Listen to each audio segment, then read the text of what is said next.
প্রিয় ভাইরা মা বোনেরা, আজকে বৃহস্পতিবার, আসমানের দরজা কিন্তু খোলা রয়েছে, যা চাইবেন তাই পেয়ে যাবেন।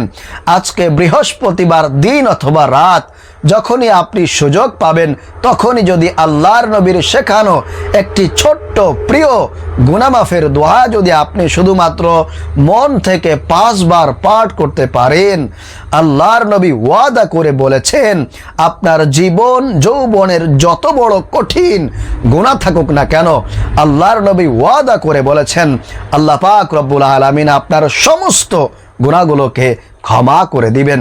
আপনাকে একেবারে শিশুর মতো নিষ্পাপ বেগুনাহ মাসুম করে দিবেন। আপনার জীবনে আর একটি গুনাহও থাকবে না।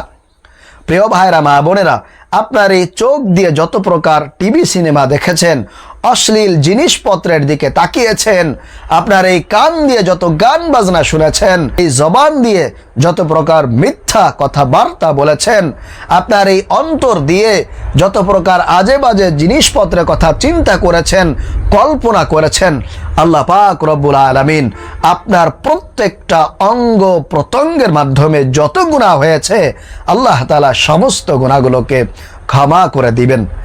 আপনি জিনা করেছেন, ব্যভিচার করেছেন, পরকিয়া করেছেন, আরও অনেক বড় বড় ধরনের অন্যায় করেছেন, যেগুলো দুনিয়ার কেউ জানে না, একমাত্র আমার আল্লাহ জানে আর আপনি জানেন।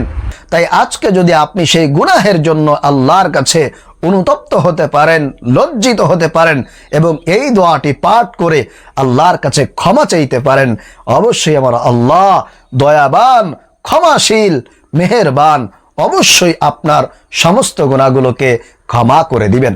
আজকের এই বৃহস্পতিবার দিন কিন্তু অত্যন্ত গুরুত্বপূর্ণ দিন, ফজিলতপূর্ণ দিন। কারণ আজকের এই দিনে দুনিয়ার সমস্ত মানুষের আমলনামাকে ফেরেশতারা আল্লাহর কাছে উপস্থাপন করে থাকবেন। আল্লাহ তাআলা এই বৃহস্পতিবার দিন কিন্তু দুনিয়ার সমস্ত মানুষের আমলনামাকে দেখে থাকেন। এজন্য আল্লাহর নবী সাল্লাল্লাহু আলাইহি ওয়াসাল্লাম বৃহস্পতিবার দিন আসলেই তিনি রোজা রাখতেন। সাহাবায়ে কেরাম ওনারা জিজ্ঞেস করলেন, ইয়া রাসূলুল্লাহ, ইয়া হাবিবাল্লাহ, আপনি কেন বৃহস্পতিবার আসলেই রোজা রাখেন? সাহাবায়ে কেরামদের প্রশ্নে আল্লাহর নবী সাল্লাল্লাহু আলাইহি ওয়াসাল্লাম বললেন, ও আমার সাহাবীরা, তোমরা তো জানো না আজকের এই বৃহস্পতিবারের দিনে আল্লাহ তাআলা দুনিয়ার সমস্ত মানুষের আমলনামাকে দেখে থাকেন। তাই আমি চাই আমার আমলনামা যখন আল্লাহর কাছে উপস্থাপন করা হবে, আল্লাহ যখন দেখবে, তখন আমি চাই আমি যেন একজন রোজাদার ব্যক্তি থাকি। কারণ আল্লাহ তাআলা রোজাদার ব্যক্তির আমল, রোজাদার ব্যক্তির ইবাদত অত্যন্ত বেশি পছন্দ করেন, অনেক বেশি ভালোবাসেন। আল্লাহ তাআলা তার উপরে সন্তুষ্ট হয়ে যান। এ কারণে আমি রোজা রাখি।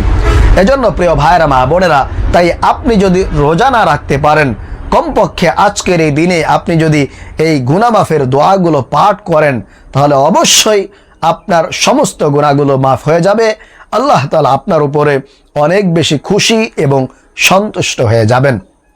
এবং আপনাদের পরিবার সংসারে যাদের অনেক বেশি অভাব অনটন আছে, দুঃখ কষ্ট আছে, পেরেশানি আছে, কোনো প্রকার আপনি বরকত খুঁজে পান না, আপনার সন্তানেরা ইনকাম করে, আপনি নিজেও ইনকাম করেন, তারপরেও আপনার পরিবারে অভাব অনটন থাকে, তার একটাই কারণ, সেটা হলো আপনার পরিবার সংসারে বরকত নাই। এজন্য প্রিয় ভাইরা মা বোনেরা, আপনার পরিবার সংসারে যদি বরকত না থাকে, যদি অভাব অনটন থাকে, রিজিকের পেরেশানি থাকে, আপনি যদি অনেক বেশি দুশ্চিন্তার মধ্যে পড়ে থাকেন, আপনার যদি অনেক টাকা পয়সার ঋণ থাকে, তাহলে আমি বলবো আল্লাহর নবীর শেখানো রিজিক বৃদ্ধির দোয়াটি আপনি আজকের এই দিনে অবশ্যই পাঠ করবেন। আপনার ঋণ থাকলে সে ঋণকেও আল্লাহ সুবহানাহু ওয়া তাআলা দেখবেন পরিশোধ করার ব্যবস্থা করে দিয়েছেন, এবং চতুর্দিক থেকে গায়বীভাবে আল্লাহ তাআলা আপনার পরিবার সংসারে রিজিক দিবেন, রহমত নাজিল করবেন। ইনশাআল্লাহ আপনার পরিবার থেকে সমস্ত অভাব অনটন দূর হয়ে যাবে। শুধু বরকত আর বরকত আপনার পরিবারে ইনশাআল্লাহ আপনি দেখতে পাবেন।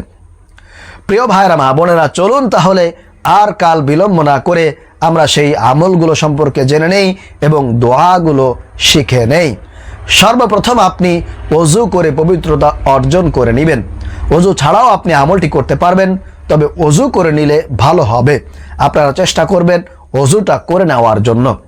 তারপরে সর্বপ্রথম আপনি 5 বার আল্লাহর নবীর উপরে দরুদ শরীফ পাঠ করবেন। সেক্ষেত্রে দরুদে ইব্রাহিম পাঠ করতে পারেন, অথবা সব থেকে ছোট্ট দরুদ সাল্লাল্লাহু আলাইহি ওয়াসাল্লাম, সাল্লাল্লাহু আলাইহি ওয়াসাল্লাম, এই দরুদটা আপনি পাঠ করবেন। এরপরে আপনার জীবন যৌবনের যত প্রকার গুনাহ আছে সমস্ত গুনাহের জন্য আপনি আল্লাহর কাছে অনুতপ্ত হবেন, লজ্জিত হবেন। এরপরে গুনাহ মাফের আল্লাহর নবীর শেখানো এই দোয়াটি আপনি 5 বার পাঠ করবেন। সেই দোয়াটি হলো রব্বিগফিরলি যুনুবি, রব্বিগফিরলি যুনুবি, রব্বিগফিরলি যুনুবি। আয় আল্লাহ, আপনি আমার সমস্ত গুনাহগুলোকে মাফ করে দেন। আল্লাহ, জীবনে যত গুনাহ করেছি, পাপ করেছি, অন্যায় করেছি, ভুল করেছি, মেহেরবানি করে তুমি আমাকে ক্ষমা করে দাও। এই দোয়াটি আপনি পাঠ করবেন এবং মনে মনে আপনি লজ্জিত হবেন, অনুতপ্ত হবেন। দেখবেন আল্লাহ আপনাকে অবশ্যই ক্ষমা করে দিয়েছেন। এরপরে আপনাদের যাদের অভাব অনটন আছে, ঋণ আছে, আপনার রিজিকের পেরেশানি আছে, তারা এই দোয়াটি পাঠ করবেন। অবশ্যই আল্লাহ তাআলা অল্প দিনের মধ্যেই আপনার পরিবারে রিজিক দিয়ে ভরপুর করে দিবেন। আল্লাহ তাআলা আপনার পরিবার সংসারের উপর বরকত নাজিল করবেন। সেই দোয়াটি হলো আল্লাহুম্মা ইন্নী আউযু বিকা মিনাল হাম্মি ওয়াল হাজানি ওয়া আউযু বিকা মিনাল আজজি ওয়াল কাসালি ওয়া আউযু বিকা মিনাল জুবনি ওয়াল বুখলি ওয়া আউযু বিকা মিন গলাবাতিদ দাইনি ওয়া কহরির রিজাল। এই দোয়াটি আপনি পাঠ করবেন। এবং আপনাদের যাদের মনের আশা পূরণ হয় না, দোয়া কবুল হয় না, আপনি দীর্ঘদিন যাবৎ মনের আশা পূরণের জন্য দোয়া করছেন, আপনার বিশেষ কিছু আল্লাহর কাছে দীর্ঘদিন যাবৎ আপনি চাচ্ছেন, অনুনয় বিনয় করছেন, কিন্তু আল্লাহ তাআলা আপনার সেটা পূরণ করছে না, আপনার ডাকে সাড়া দিচ্ছে না, আমি আপনাকে বলবো অবশ্যই আল্লাহর নবীর শেখানো এই ইসমে আজমের শ্রেষ্ঠ এবং পাওয়ারফুল শক্তিশালী দোয়া কবুলের এই দোয়াটি আপনি 5 বার পাঠ করে আল্লাহর কাছে মুনাজাত করবেন, দোয়া করবেন, চাইবেন। আমার আল্লাহ অবশ্যই আপনার ডাকে সাড়া দিবে, আপনার দীর্ঘদিনের মনের আশাটাকে কবুল করে আপনার মনের পেরেশানি, অস্থিরতা, হতাশাটাকে দূর করে দিবেন। সেই ইসমে আজমের পাওয়ারফুল শক্তিশালী দোয়াটি হলো আল্লাহুম্মা ইন্নী আসআলুকা বিআন্নী আশহাদু আন্নাকা আনতাল্লাহ লা ইলাহা ইল্লা আনতাল আহাদুস সামাদ আল্লাযী লাম ইয়ালিদ ওয়া লাম ইউলাদ ওয়ালাম ইয়াকুল্লাহু কুফুওয়ান আহাদ। এই দোয়াটি আপনি পাঠ করে সর্বশেষ আবারও 5 বার দরুদ শরীফ পাঠ করে আপনি মুনাজাত করবেন, দোয়া করবেন। দেখবেন আল্লাহ তাআলা আপনার সকল সমস্যার সমাধান করে দিয়েছেন, আপনার সমস্ত গুনাহগুলোকে মাফ করে দিবেন, অভাব অনটন দূর করে দিবেন এবং সর্বোপরি আপনার মনের আশাটাকে আল্লাহ তাআলা কবুল ও মঞ্জুর করে নেবেন। আল্লাহ পাক রব্বুল আলামিন আজকের এই বৃহস্পতিবার দিনে অথবা রাতে যখনই আমরা সুযোগ পাবো আমাদেরকে আমলটি করার তৌফিক দান করবেন। আমিন। সালামু আলাইকুম ওয়া রাহমাতুল্লাহি ওয়া বারাকাতুহু।